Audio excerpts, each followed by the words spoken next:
네, 안녕하세요. 오늘 통계로 보는 세상 벌써 7번째 시간입니다. KRG 대표님 모시고 나눠보려고 하는데요. 대표님 안녕하세요. 네, 안녕하세요. 반갑습니다. 오늘 나눠주실 첫 번째 통계는 어떤 건가요? 오늘은 뭐 속세 표현이긴 하지만 네. 누구나가 성공을 꿈꾸고 지향하고 또 이게 또 어떻게 보면은 인간의 가장 기본적인 속성이라고 할 수도 있죠. 근데 이제 사람마다 성공에 대한 정의가 다 다르듯이 그 성공을 뭐 아주 소박하게 생각하시는 분들도 계시고 또 물질적인 거를 또 추구하는 분도 계시고 권력 혹은 명예 여러 가지 이제 성공에 대한 그 기준들이 다 다르잖아요. 우리 혜미님은 성공에 대해서 어떻게 정의를 내리십니까?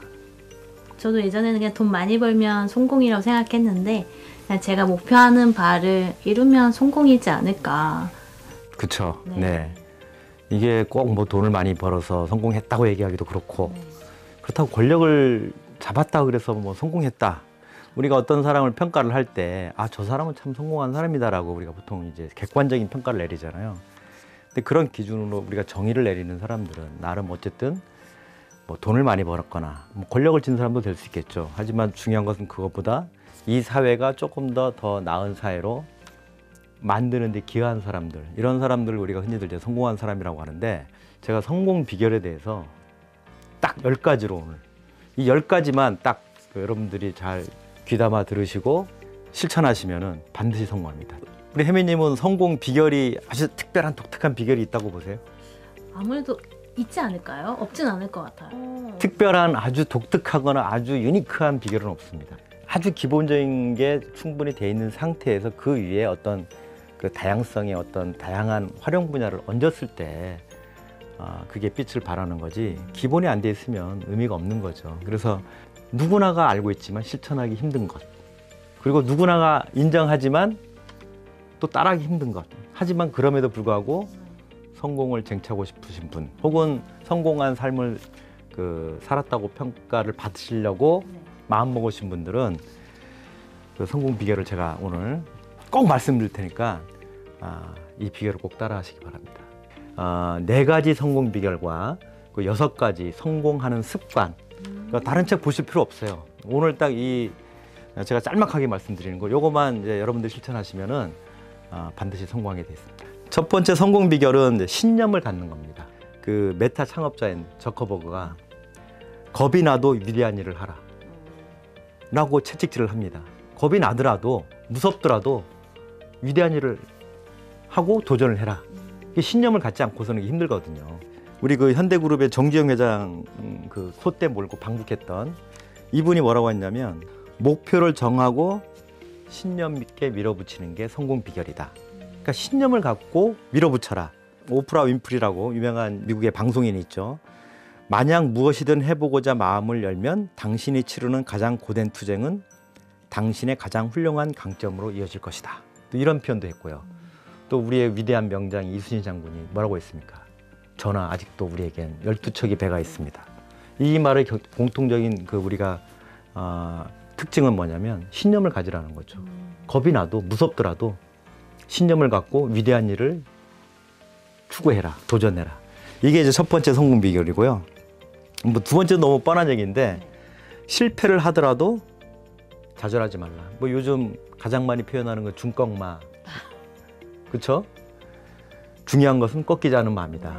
이 표현을 우리가 이제 많이들 이제 회자들 하는데 요즘 많이 이제 힘드신 분들이 많잖아요. 뭐 여러 가지 뭐 경제적인 문제나 뭐 여러 가지 다른 문제로도 굉장히 우울하신 분들도 많고 좌절하신 분들 많은데 우리가 그 말을 항상 가슴속에 새겨야 될 것 같아요. 예를 들어서 윈스턴 처칠 같은 경우에는 거듭되는 실패 속에서도 의욕을 잃지 않고 계속 걸어야 한다. 그러니까 실패를 하더라도 꿀리지 말고 계속 걸어야 한다는 거죠. 우리가 그 해리포터 작가 아시죠? 알아요. 네. 이분이 J.K. 롤링이 아시겠지만 이 책을 쓰기 이전에 굉장히 고난의 연속했어요, 삶이. 거의 뭐 실패를 많이 그렇죠. 예. 거네요. 근데 이제 이분이 이제 그 고난을 겪으면서도 실패를 자기한테는 선물 같은 기회라. 그러니까 새로운 자기 자신한테 이거를 긍정적으로 해석할 수 있는 어떤 새로운 도약이 발판으로 삼았다는 거죠. 그래서 두 번째 비결은 뭐냐? 실패를 하더라도 결코 꺾이지 말고 좌절하지 말라. 이게 두 번째 비결입니다. 세 번째는 뭐냐면 자신의 일에 몰두해라. 당연한 표현인 것 같지만 사실은 자신의 일에 몰두하지 않은 분들이 많죠. 남 따라하기 바쁘고. 그러니까 자신의 일에 몰두하라는 얘기는 또 다른 의미로는 차별화된 나를 계속 발전을 시켜라. 뭐 이런 의미랑 똑같거든요. 그 버진 그룹이라고 굉장히 유명한 투자회사의 그 회장인 리처드 브랜슨이 더 일에 몰두하면 더 깊이 자신의 성공을 느낄 수 있다. 이런 얘기를 했고요. 블루머큐리 창업자인 말콤이란 분은 흥미로운 일을 해야 남들보다 더 잘할 수 있다. 그러니까 자기가 흥미를 갖고 남과 차별화를 가져갈 수 있는 분야에 몰두를 해야 훨씬 더 성공적인 삶을 살 수 있다라고 얘기했고, 우리가 그 굉장히 추앙에 맞지 않는, 혹시 제임스 딘이라는 영화 배우 아세요? 네, 제임스 딘 많이 들어봤어요. 이유 없는 반항 뭐 이런 영화에서 굉장히, 헐리우드 영화에서 굉장히 그 반항아 스타로 유명했던 분인데 일찍 돌아가셨죠. 교통사고로 20대 때 돌아가셨는데, 이분이 한 얘기가 또 많이 회자돼요. 영원히 살 것처럼 꿈꾸고 오늘 죽을 것처럼 살아라. 그러니까 이 표현 자체가 현재 너가 가장 잘할 수 있는 일에 몰두해라는 의미죠. 이게 바로 세 번째 비결이고요. 저희 세 번째 비결이 되게 와닿네요. 좋아하네요. 네. 그렇죠. 최근에 이제 방한한 오픈 AI 창업자 샘 올트먼이 또 그런 얘기를 했어요. 우선순위를 정해서 신속하게 처리할 수 있어야 한다. 그러니까 일을 함에 있어서도 신속하게 처리할 수 있는 일.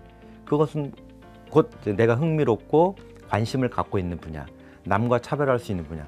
여기에 그 집중했을 때 성공적인 삶을 살 수 있다. 이렇게 이제 저희들한테 이제 좋은 충고를 이제 합니다. 마지막 네 번째, 선택과 집중입니다. 앞에 거랑 약간 다소 비슷하긴 한데요. 여기는 뭐냐면 우리가 이제 가보지 않은 길에 대한 아쉬움은 있지만 내가 여기를 잘 갈 수 있으면 여기가 지름길이고 내가 잘할 수 있는 길이라고 그러면 거기다 선택을 해야 되고, 선택을 했으면 선택한 분야에 집중을 해야 된다는 의미죠. 그래서 많은 성공하신 분들께서 그 충고하는 그 이야기 중에 하나가 바로 선택과 집중이다. 그래서 그 마이크로소프트 창업자인 빌 게이츠는 단순하게 만들어서 중요한 것에 집중해라. 이런 표현을 하셨어요. 그러니까 MS의 어떤 성공의 DNA가 바로 그 빌 게이츠가 지금 얘기한 단순하게 만들어서 중요한 것에 집중하라. 또 이런 것들이 이제 내포되지 않았나 그렇게 보고 있고요. 구자경 회장 있죠? LG그룹 창업자. 이분은 남과 다른 생각을 하라. 그러니까 남과 다른 생각을 해서 거기에 맞게끔 자신만의 모습을 보여줄 수 있는 분야에 더 집중하고 투자를 해라. 또 이런 얘기를 했고, 손정희 회장이라고, 이분도 이제 성공 비결로 유망한 분야를 선점하고 과감한 투자를 하는 것. 그 선택과 집중의 전략을 통해서 성공적인 삶과 인생을 살아가는 방식이다. 이렇게 지금 말씀을 하셨는데, 이분들의 얘기들은 사실 우리가 앞서 지금 네 가지 말씀드린 것들은 대부분 다 누구나가 공감하고 있고 알고 있는 내용이지만, 사실 우리 현실에서 큰 우리가 어떤 가치관을 형성할 때 혹은 그 나름의 슬로건을 가지고 인생을 어떤 순간순간을 살아갈 때 자꾸 놓치는 것들이 이런 것들이거든요. 내가 지금 선택하고 있나, 집중하고 있나, 나만의 차별화된 모습을 보여주고 있냐, 신념을 갖고 있냐. 사실 스스로한테 자문해 보면 그렇지 못한 경우가 굉장히 많죠. 그래서 아니 그 생각조차 안 하는 사람도 그렇죠. 많죠. 예. 그래서 우리가 어떤 인생을 사는 데 있어서 이런 전략들을 좀 우리 마음속에 좀 갖고, 이런 비결들을 좀 갖고 계셨으면 좋겠습니다. 그러면 이제 성공적인 비결이 이제 네 가지 말씀드렸고, 그렇죠. 습관. 성공적인 습관. 네, 습관. 네. 첫 번째는 뭐냐면 일찍 일어나라. 일찍 일어나. 아침형 인간이 저녁형 인간보다 성공하기가 더 쉽다? 예. 아침 일찍 일어난다는 거는 남보다 일찍 시작한다는 거거든요.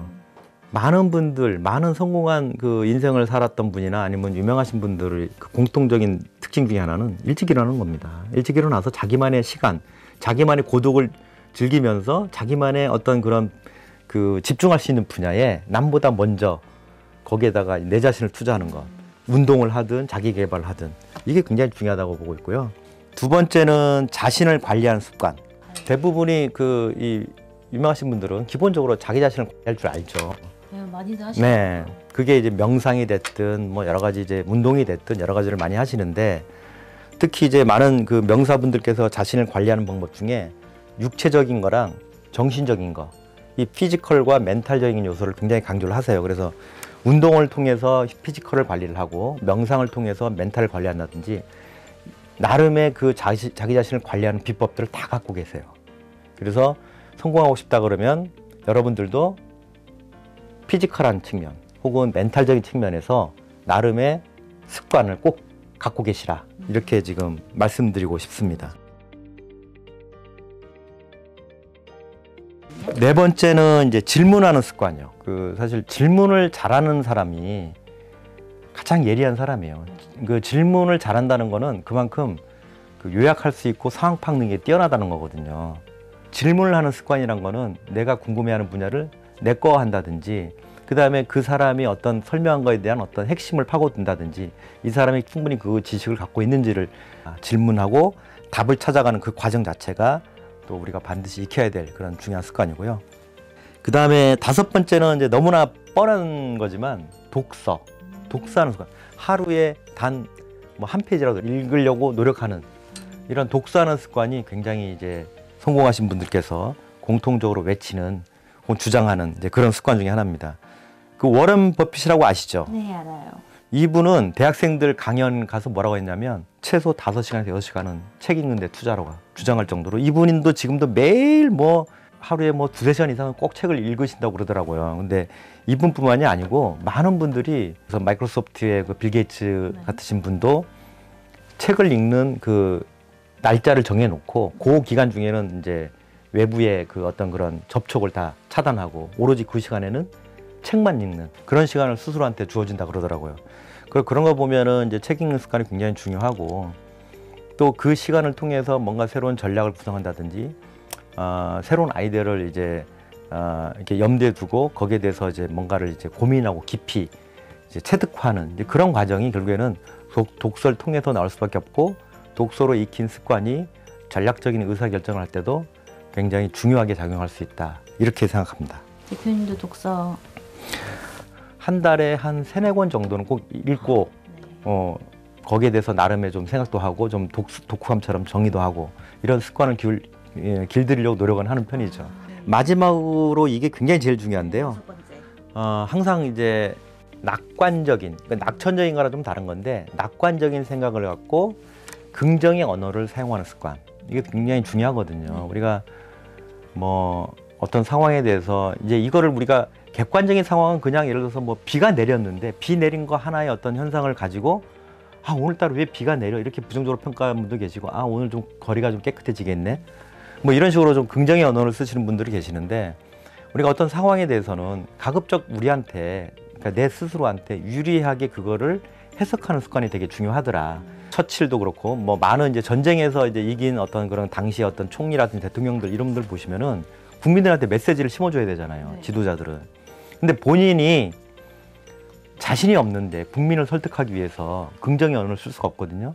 그건 자연스럽지가 않죠. 그래서 이런 긍정의 언어를 쓰고 또 그 낙관적으로 상황을 대비하고 생각하는 습관, 이런 것들이 굉장히 중요한 그 습관 중에 하나다. 그래서 성공 비결 4가지와 이런 성공 습관 6가지를 여러분들이 꼭 이번 기회에 체득하셔가지고 이 영상 보시는 분들은, 그래서 꼭은 아니더라도 한 절반 정도만이라도 성공한 인생을 살 수 있도록 그렇게 됐으면 좋겠습니다. 네. 알겠습니다. 그럼 두 번째 통계는 또 어떤 걸로 준비해 주셨나요? 카페인 아시죠? 카페인 단말. 네. 예. 카페인이 이제 이게 요즘 약어로 이제 카카오톡, 뭐 페이스북, 인스타그램을 카페인이라고 그러더라고요. 근데 이게 카페인이 중독되는 거잖아요. 그래서 이거를 SNS 카페인이라는 표현을 써요. 그래서 근데 이제 SNS 카페인이 뭐냐면, 이게 카페인은 우리가 중독되면은 우울해지죠. 그런 걸 빗대서 SNS 카페인이 우울증을 늘린다, 이런 통계가 있어서 오늘 좀 그 결과를 좀 소개를 해드릴까 합니다. SNS 통해서 그 타인의 삶을 훔쳐보는, 그게 이제 재밌기도 하죠. 우리가 이제 뭔가 이제 어떤 맛집에 가서 아니면 아주 좋은 뷰가 있는 어떤 관광 명소에 가서 사진을 찍어서 인스타에 올리면은 많은 분들께서 보시고 너무 좋아요 뭐 이런 거에 너무 이제 중독이 되다 보니까, 문제는 뭐냐면 이게 이제 그렇지 못한 상황이 올 때가 있잖아요. 근데 내가 이제 그런 상황이 몸이 안 좋아서, 내지는 컨디션이 안 좋아서, 아니면 뭐 여러 가지 사정 때문에 그렇지 못한 상황에서 타인의 어떤 그 SNS에 들어가서 그 영상을 보게 되면 우울감이 확 커져 버린다는 거예요. 맞아요. 제가 그 인스타그램을 이제 몇 년 전에 시작했을 때 보니까 다 행복해 보이는데 난 뭐지? 진짜 약간 우울감과 자괴감 약간 이런 게 좀 빠지긴 그렇죠. 하더라고요. 예. 이거를 뭐 진짜 예전에 이제 군중 속의 고독이란 표현을 썼듯이 지금이 딱 그 시대예요. 우리가 채널이 얼마나 많습니까? 너무 많죠. 뭐 어마어마하죠. 근데도 불구하고 우울증 환자들은 더 늘어나는 거죠. 근데 요거를 미국의 그 아칸소대 연구팀이 한 1000명 대상으로 SNS를 사용하는 그 시간대를 가지고 비교해 본 결과 이게 우울증 어떤 상관관계가 있는지를 연구를 해봤답니다. 그랬더니 하루에 2시간에서 2시간 한 반 정도, 그러니까 121분에서 195분 이내로 사용하는 사람들 중에 22.6%가 우울증에 걸렸답니다. 엄청나게 많은 거죠. 그러니까 SNS 사용하시는 분 2시간 이상 되시는 분들은 10명 중에 2명, 5명 중에 1명은 우울증 환자다. 우울증에 걸렸다. 이렇게 보시면 될 것 같고, 심지어 이제 196분이니까 뭐 한 3시간에서 한 4시간 정도, 그 하루에 거의 뭐 한 4분의 1 정도를 그 SNS를 하시는 분들 가운데 32%가 우울증에 걸렸다는 소식입니다. 요즘에 유튜브 뭐 쇼츠도 많이 그렇죠. 막 하니까. 짧은 영상, 자극적인 영상. 근데 이게 물론 이제 시대의 어떤 세태를 반영하는 트렌드이긴 하지만 우리가 그 이면에 그 어떤 그런 어두운 것들도 우리가 같이 고려하면서 이걸 봐야 될 것 같아요.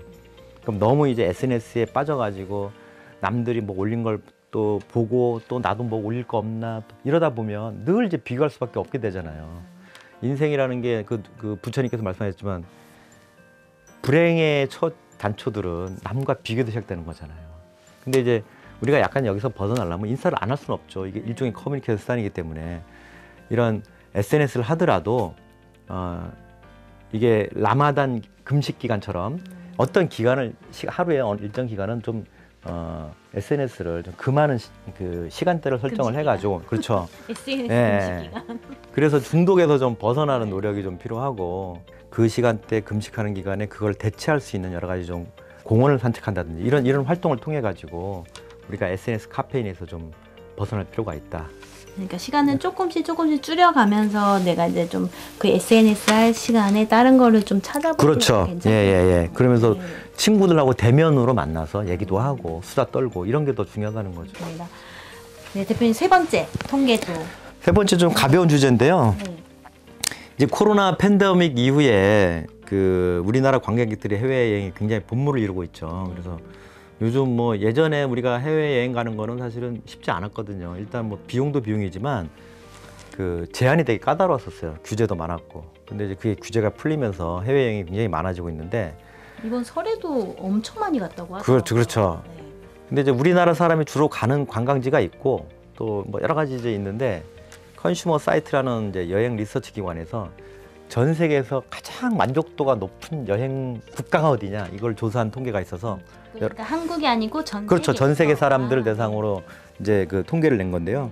이건 한번 그 참조를 한번 나중에 해외여행을 갈 때 한번 참조하시라고 간단한 가볍게 좀 저희가 라이트하게 볼 수 있는 데이터를 좀 가지고 왔습니다. 발표를 했는데 1위는 바로 어딜까요? 저는 알 것 같아요. 왜냐면 제가 가고 싶은 곳이거든요. 스위스. 맞습니다. 알프 소녀 하이디가 있는 네. 알프스산을 품은 아름다운 나라 스위스가 차지했고요. 두 번째 나라는 바로 스페인이 차지했습니다. 아, 네. 그 3위는 남태평양에 위치한 호주. 호주. 그러니까 뭐 누구나가 이제 쉽게 맞아요. 맞아. 호주는 예. 좋아요. 네. 스위스, 스페인, 호주는 뭐 우리나라 전 세계 관광객뿐 아니라 우리나라 관광객들도 좋아. 가장 많이 가고 싶어 하죠. 예. 그리고 4위는 또 이탈리아. 아, 거의 다 유럽이네요. 그렇죠. 유럽 국가들이죠. 아무래도 안전하고 뷰도 관광지도 많고 맛집도 많고 그다음 인프라도 잘 돼 있고요. 그런 측면에서 이제 뭐 이탈리아, 뉴질랜드 이런 나라들이 주로 이제 상위권을 차지했고요. 네. 일본도 2019년도에 비해서 무려 18단계 오른 6위에 랭크됐습니다. 아, 엄청나게 유럽이요? 올랐죠. 아. 네.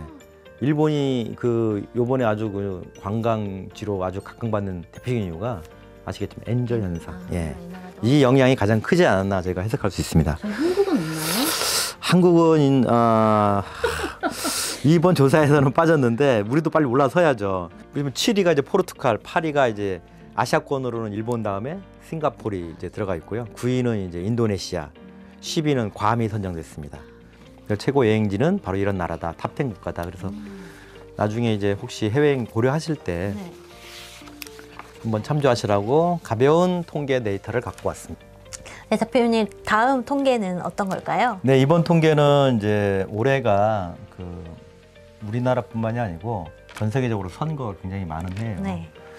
아마 뭐 대통령 선거부터 국회의원 선거까지 한 23개가 올해 벌어진다고 하더라고요. 많이. 근데 문제는 뭐냐면 이렇게 네. 선거가 많아지고 그러다 보면 경쟁이 치열해지고 혼탁 선거, 특히 그 중에서도 가짜 뉴스를 퍼뜨리는 그런 선거 캠페인이 또 등장할 가능성이 높거든요. 실제 지금 미국에서 대통령을 가짜 영상을 씌워가지고 마치 그런 얘기를 한 것처럼 이거를 우리가 일종의 딥페이크라 그러잖아요. 네.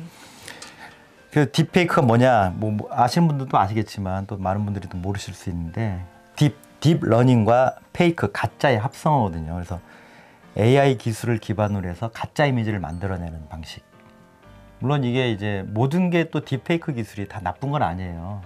예전에 모 방송에서 이제 뭐 몇십 년 전에 죽은 뭐 부모님이라든지 자식이라든지 친구를 이제 딥러닝으로 다시 이제 만나게 해주는, 만나게 해주는 그런 기술. 내지는 뭐 김광석 씨를 많이 좋아하거든요. 이제 그분이 다시 영상으로 환생해서 뭐 노래를 부르는 모습을 보여준다든지, 김현식 씨도 그렇고 이런 것들이 결국에는 딥페이크 기술의 일종이라고 할 수 있는데, 이런 것들이 이제 그 긍정적인 요소도 충분히 있고 뭐 교육 분야도 그렇고 여러 가지 이제 뭐 학습 분야, 영화 분야, 게임 분야에서 딥페이크 기술이 굉장히 유용한 건 맞지만 이제 문제는 뭐냐면 이게 워낙 기술이 고도화되고 있으면서 이게 더 수준이 높아지고 있는 거예요. 특히 AI 기술을 내포하게 되면서 이제 AI 기술로 합성한 딥페이크 영상들이 굉장히 좀 활개를 치고 있거든요. 근데 이게 문제가 뭐냐면 딥페이크는 다른 그 사이버 공격과 달리 사전에 탐지가 불가능해요. 현실적으로 불가능한 거거든요. 네. 이게. 그러니까 사전에 이게 딥페이크라는 걸 알게 되면 미리 사전에 체크하면 되지만, 현실적으로 지금 사이버 전문가, 보안 전문가들이 얘기하는 게, 이구동성으로 얘기하는 게 딥페이크는 음성적으로 이게 만약에 퍼뜨리게 된다 그러면 사전에 체크하기가 굉장히 쉽지 않다. 이제 그런 어떤 양날의 검을 갖고 있다. 그래서 양날의 검인 바로 딥페이크 AI 시장이 그 지금 제가 지금 아까 긍정적인 측면이든 부정적인 측면이든 굉장히 빠르게 시장에서 지금 성장하고 있어요. 그래서 특히 최근에 생성형 AI 시장이 커지면서 여러 가지 그 하위 세그먼트의 여러 가지 시장들이 굉장히 커지고 있지만, 그 중에 가장 그 폭발적인 성장을 하는 게 바로 딥페이크 AI 시장이다. 그 마켓앤마켓이라는 그 시장 조사 기관에서 이 딥페이크 AI 시장이 2030년까지 매년 33.5% 정도 성장해서 현재 70억 달러에서 385억 달러까지 커진답니다.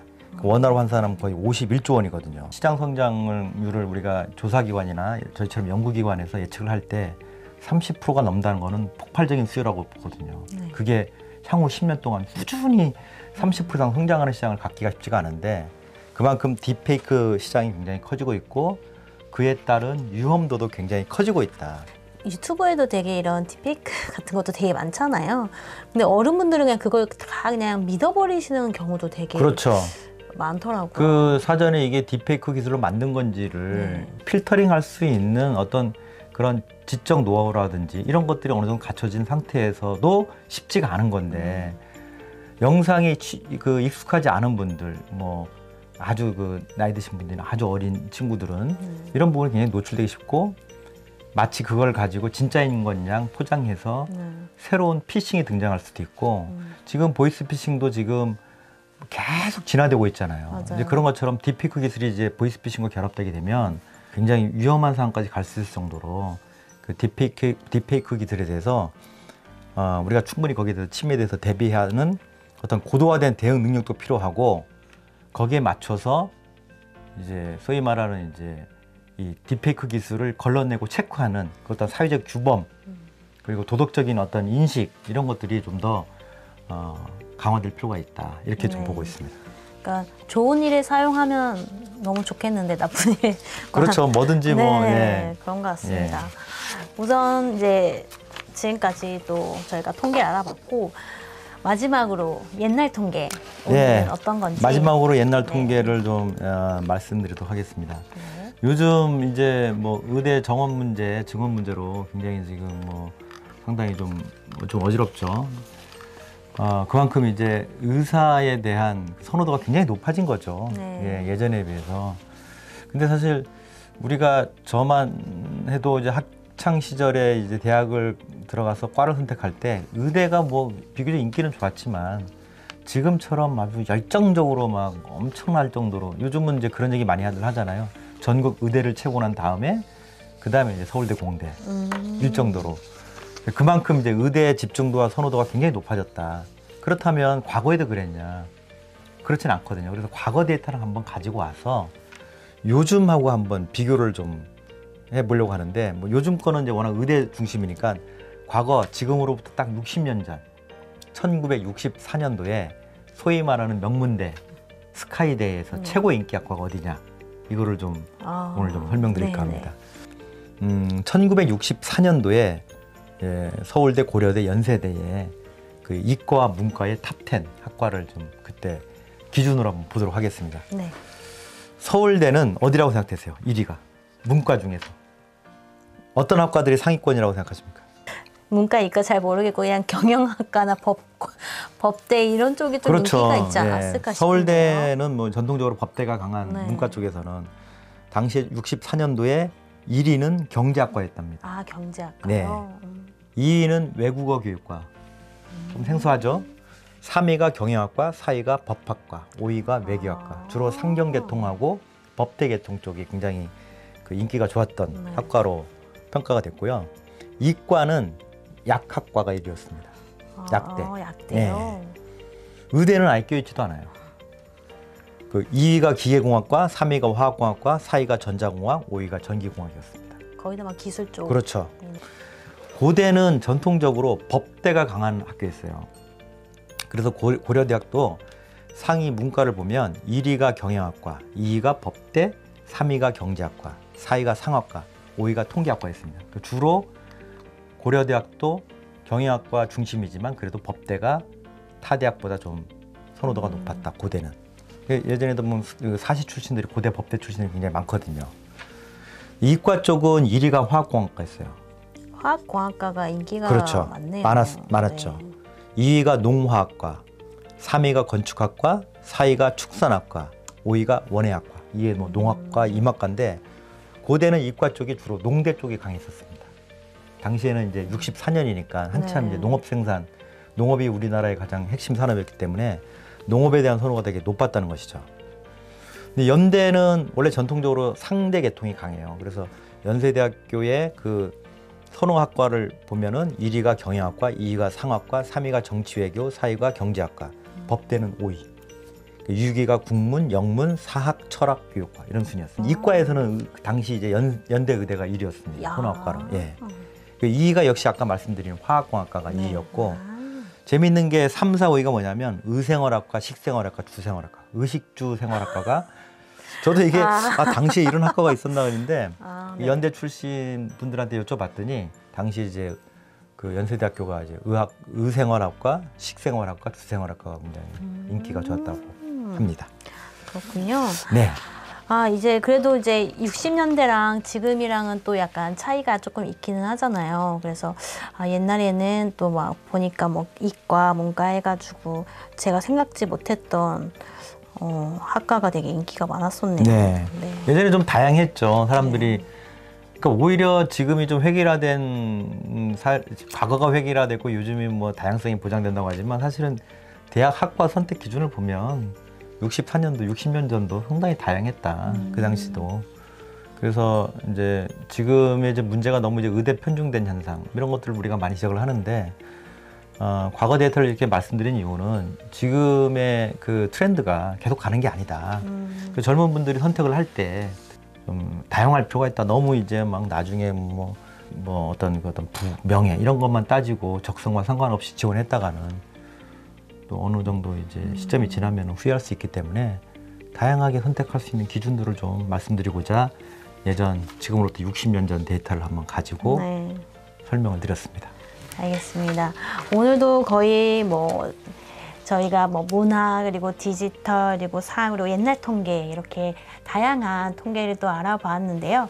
또 이렇게 더 재밌는 또 유익한 통계를 원하시면 저희 더보기에서 숫자로 보는 세상 클릭하셔서 더 많은 통계학을 보실 수 있거든요. 그래서 거기를 통해서 확인하실 수 있고요. 저희는 다음번에 또 8번째 통계로 보는 세상으로 만나 뵙도록 하겠습니다. 네, 시청해주신 저희 트위터 구독자분들 감사합니다. 감사합니다.